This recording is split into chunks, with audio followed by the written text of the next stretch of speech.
Hello दोस्तों। तो कैसे हैं आप सभी लोग। मेरा नाम है अजय कुमार और मैं राजस्थान से हूँ।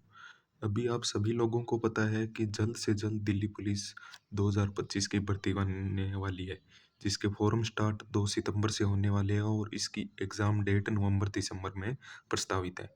तो मैं आज आपको बताऊंगा कि आप कैसे, अगर एक फ्रेशर या बिगनर बच्चे हो, तो आप 90 दिन के अंदर अंदर दिल्ली पुलिस में मैथ में आप मैक्सिमम स्कोर कर सकते हैं। क्योंकि पिछली बार मैंने ये एग्ज़ाम दिया था जिसमें मैं फिजिकल में डिस्क्वालीफाई हो गया था। मेरे रो स्कोर 70.25 थे और नॉर्मलाइजेशन होकर 76.75 बन गए थे। इसलिए मैं आपको आज कुछ महत्वपूर्ण टिप्स बताऊंगा जिसके तहत आप कुल 90 दिनों के अंदर 90 दिनों के अंदर मैथ में बिगनर से आप प्रो बन सकते हो। तो आइए जानते हैं दिल्ली पुलिस के 10 महत्वपूर्ण मैथ टॉपिक। आप इन टॉपिकों को अगर अच्छे से तैयार कर लोगे, मैं आपको गारंटी देता हूँ कि आपके 15 में से 13 से 12 क्वेश्चन तो आराम से बन जाएंगे। तो आप सोच सकते हो, अगर आपके 13 में से 12 क्वेश्चन 13 या 12 क्वेश्चन मैथ में बन रहे हैं, तो आप आराम से 22 से लेकर 24 क्वेश्चन तक तो आप रीजनिंग में बना सकते हो। टोटल आपके 45 क्वेश्चन तो इन दो सब्जेक्ट से कवर हो रहे हैं। और बाकी अगर आप कंप्यूटर में 8 स्कोर करते हो, 8 से लेकर 7 तक, तो आपका स्कोर 52 या 53 हो सकता है। 52 और 53। इसके बाद बाकी जो बचा है, आपको कम से कम 25 मार्क्स, कम से कम 25 जीके में स्कोर करना होगा। अगर ये नहीं कर पाए तो अभी आप तैयारी से बहुत दूर हो। क्योंकि अगर जीके में नहीं कर पाओगे तो आपको पता है कि आप सभी से पिछड़ जाओगे। क्योंकि मैथ, रीजनिंग और कंप्यूटर में तो सभी स्कोर करते हैं, बचा जीके। तो आप जीके में अगर कम से कम 25 करोगे तभी आपका सिलेक्शन सिक्योर होगा। अब आप देखते हो 53 और 25 को हम जोड़ेंगे तो कुल मिला के हमारे 78 नंबर, 78 नंबर अगर आप ले रहे हो तो मान लीजिए आपका सिलेक्शन सिक्योर है, कोई नहीं रोकने वाला आपको। मैं ये वादे के साथ कह सकता हूँ कि दिल्ली पुलिस की तैयारी इतनी कठिन नहीं है।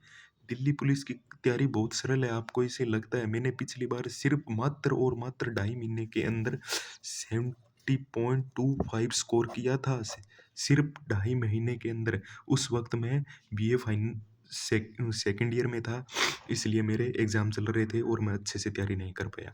तो आइए मैं आपको बताता हूँ टॉप 10 टॉपिक। सबसे महत्वपूर्ण टॉपिक है एलसीएम व एचसीएम। इसमें आप मान के चलिए आपका एक क्वेश्चन तो फिक्स है। दिल्ली पुलिस में एलसीएम और एचसीएफ से एक क्वेश्चन तो आएगा ही आएगा, चाहे कुछ भी हो जाए। उसके बाद में है लाभ एंड हानि, प्रॉफिट एंड लॉस। इससे भी आपका एक क्वेश्चन जरूर फिक्स है। उसके बाद में आता है डिस्काउंट, छूट। छूट में आपको एक क्वेश्चन तो मिनिमम देखने को मिलेगा, अगर एक से दो हो जाए तो और अच्छी बात। उसके बाद में आता है प्रतिशत। प्रतिशत से भी आपको एक क्वेश्चन जरूर जरूर देखने को मिलेगा। यह मैं पूरे दावे के साथ कह सकता हूँ। ये जो मैंने 10 टॉपिक यहाँ पे लिखे हैं, यह कोई ऐसे ही नहीं लिखे हैं। मैंने पिछली बार एग्जाम दिया है, उसी के अनुभव के साथ मैं बता रहा हूँ। इन 10 टॉपिकों में से आपको कम से कम 12 या 13 क्वेश्चन देखने को मिलेंगे। तो आप सोच सकते हो आपका 90 से लेकर 95% तक सिलेबस कवर हो रहा है। उसके बाद में आएगा कार्य टाइम। इसमें आपको एक क्वेश्चन तो मिनिमम है, इसका दो भी मिल सकता है कभी कभी। पिछली शिफ्टों में जैसे मैंने एनालाइज करके देखा है, कई कई शिफ्टों में दो भी पूछे, लेकिन एक तो मिनिमम पूछेगा ही पूछेगा। उसके बाद में है टाइम एंड डिस्टेंस, उसका भी एक क्वेश्चन पक्का आएगा। उसके बाद में स्पीड एंड डिस्टेंस, इसका एक क्वेश्चन पक्का आएगा। इसमें या तो एक क्वेश्चन यह ट्रेन से पूछेगा और या एक क्वेश्चन यह बोर्ड से पूछेगा, दोनों में से एक जरूर पूछेगा। उसके बाद में आती है क्षेत्रमिति अर्थात मेंसुरेशन।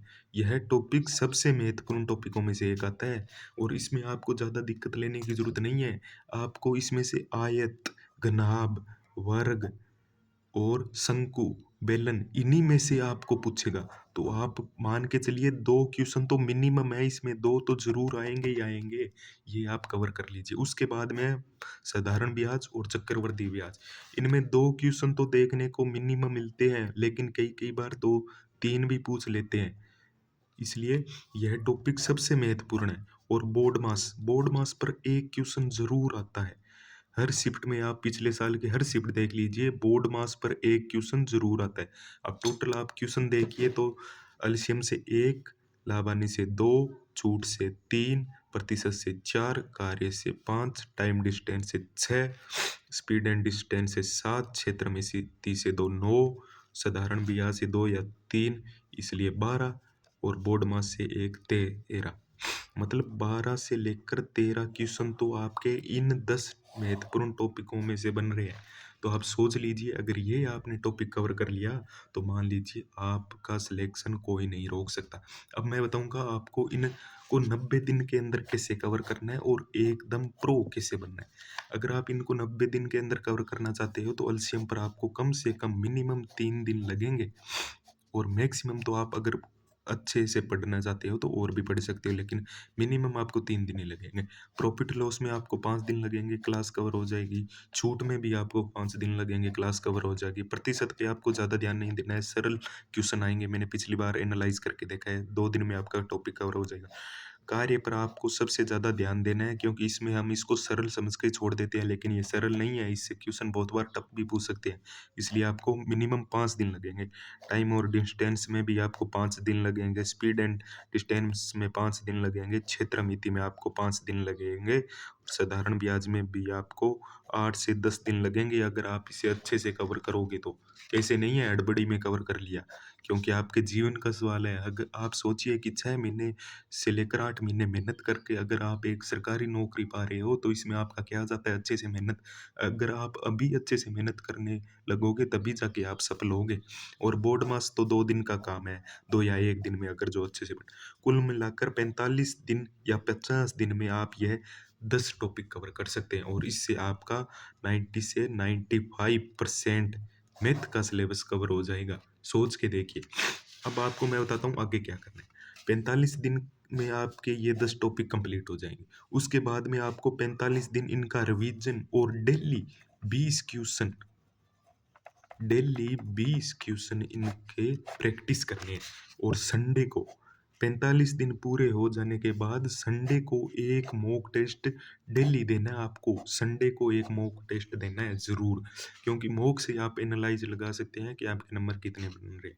और अगर आप ये 70 से 75 के बीच स्कोर करके चल रहे हैं, मान लीजिए आपके 67 से लेकर 73 के बीच में आपका स्कोर है, तो आपका सिलेक्शन एकदम निश्चित है, कोई नहीं रोक सकता।